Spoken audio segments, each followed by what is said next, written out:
Ora bolas, o que seria esse chamado de Salomão? Na verdade, é muito simples. Consiste nos cristãos compreenderem que não há disparidade entre servir a Deus e fazer política. Até hoje, em pleno século XXI, tem muito cristão por aí que acha que é incompatível você ser engajado politicamente e servir a Deus. Mentira! Essa é uma mentalidade secular, é uma mentalidade antibíblica, anticristã, que foi imputada na igreja, que infectou a igreja como se fosse um vírus que infecta uma pessoa.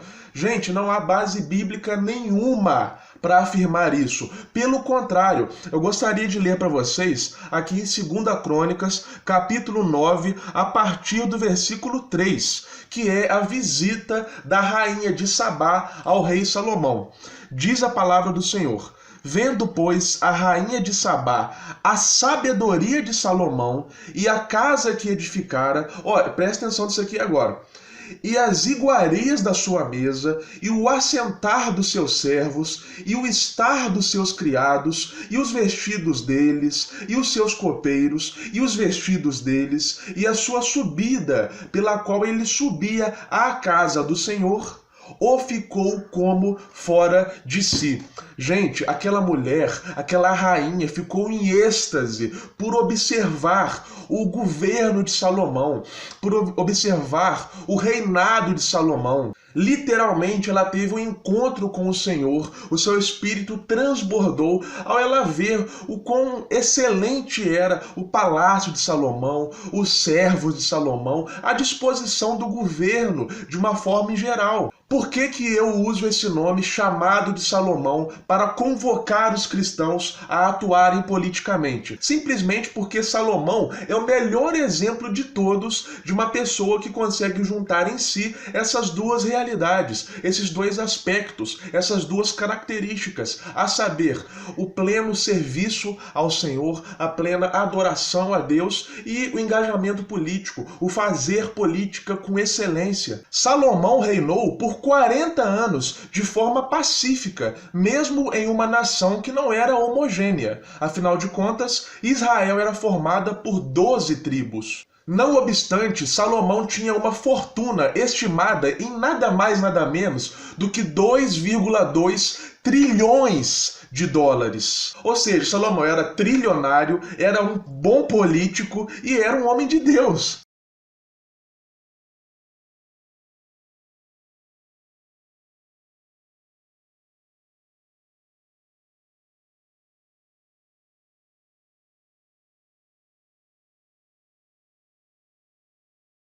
O judeu não tinha essa mentalidade que nós temos hoje, sabe? De, ai, como é que eu vou ser rico e servir a Deus ao mesmo tempo? Que é uma deturpação das escrituras. Pega uma passagem aqui, outra acolá e deturpa. Cara, pelo contrário, o judeu tinha a seguinte mentalidade. A palavra em hebraico para falar de adoração era a mesma palavra para falar de trabalho, que é avodá. Avodá em hebraico significa tanto trabalho quanto adoração. Então é por isso que os judeus são prósperos, são ricos, porque eles trabalham como se estivessem realmente trabalhando para Deus.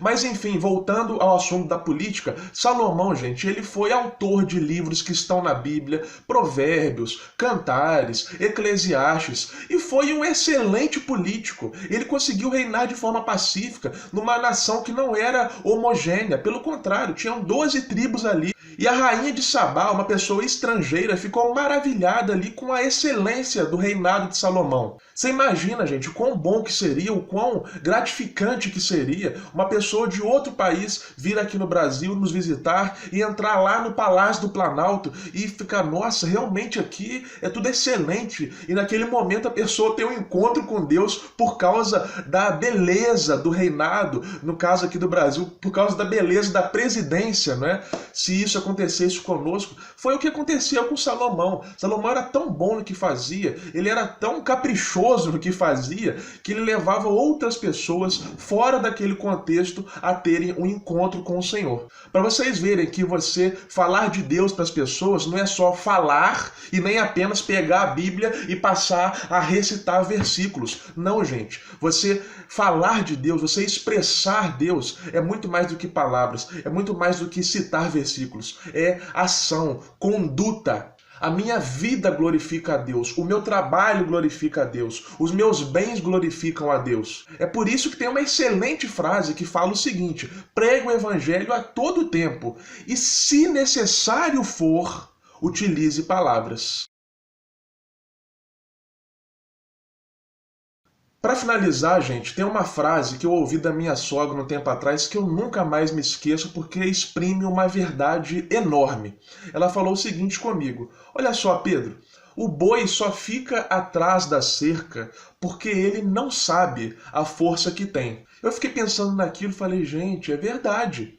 E assim é a igreja. A igreja só fica reclusa, a igreja só fica calada, porque ela não sabe a força que tem. Quando sai uma notícia, por exemplo, de que aprovou o aborto em tal lugar do mundo, aí os cristãos ficam revoltados. Meu Deus do céu, como que o mal está avançando, como que Satanás está tomando conta da parada. Mas espera aí. Na hora de fazer política, na hora de colocar gente boa lá dentro para impedir que certas pautas como essa do aborto, por exemplo, avancem, aí não. Aí a igreja fala, não vamos nos envolver com política. Aí paga o preço depois. Gente, e Estado laico não tem nada a ver com isso que eu estou falando. Estado laico foi feito para proteger os religiosos, não apenas os cristãos, os religiosos da tirania estatal, e não para impedir que religiosos atuassem na esfera pública. E como que os cristãos vão ganhar espaço na política? Primeiro, se engajando politicamente, se preparando, entrando na política, se candidatando, acompanhando as notícias. Primeira coisa é isso. Depois, não com força nem com violência, mas com sabedoria, pelo Espírito, através do Espírito, conforme diz a palavra do Senhor. E eu indico para todos vocês que estão me assistindo esse livro aqui, ó, do Wayne Grudem.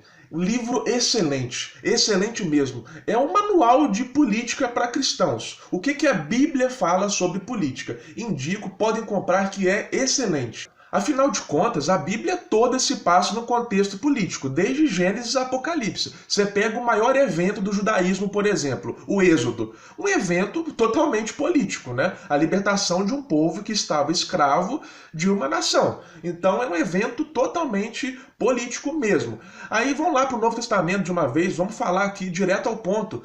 Jesus nunca fugiu de responder questões relacionadas à política da sua época. Nunca, gente. Porque olha só, um grande exemplo, o melhor exemplo de todos. Quando chegaram ali os religiosos, uma moedinha na mão, e mostraram aquela moedinha para Jesus. Jesus, a gente deve pagar impostos para César ou não? O que Jesus falou? Ele falou assim, meu amigo, você me desculpa aí, mas de política eu não falo, tá? Eu tô aqui para falar só de teologia. Não, gente, pelo contrário, Jesus respondeu, dai a César o que é de César e dai a Deus o que é de Deus. A melhor resposta possível, uma resposta tão profunda que daria 3, 4 vídeos aqui para falar só disso. Ou seja, o que é de César? De César são os impostos, de César é a obediência civil, o exercício da cidadania. E o que é de Deus, gente? Tudo. Tudo é de Deus, a nossa vida é de Deus. É por isso, inclusive, que o apóstolo Pedro escreveu o seguinte: vale mais a pena você obedecer a Deus primeiramente do que aos homens. Ou seja, se algo que os homens imputam vai contra a palavra de Deus, vai contra o que a Bíblia diz, então peraí. Eu tenho que dar prioridade para servir o meu Senhor. Ou vai chegar um dia que o Estado vai lá, vai assinar um decreto falando é proibido falar que é cristão. E a igreja vai, não, beleza, né? O Estado falou. Não, aí não, gente. Aí é o que Pedro falou. Vale mais você primeiro obedecer a Deus do que aos homens. É isso aí, pessoal. Espero que esse vídeo tenha ajudado nessa compreensão acerca de como você ser um bom político e você ser um bom cristão também. E só um parênteses aqui, ser um bom político não quer dizer que você vai se candidatar. Não, gente. A palavra político em grego significa cidadão, que era o cidadão da polis, né? Polis é uma palavra grega que designava cidade. Ou seja, o político, né, é o cara que vivia na polis. Então você ser um bom político é você ser um bom cidadão. Não tem nada a ver de, então você é um bom político, então eu vou me candidatar. Se você quiser se candidatar, tudo bem, vá em frente, represente o reino de Deus ali dentro. Mas não quer dizer isso. Grandes heróis da fé falaram muito sobre política. Charles Spurgeon, Tozer, Billy Graham.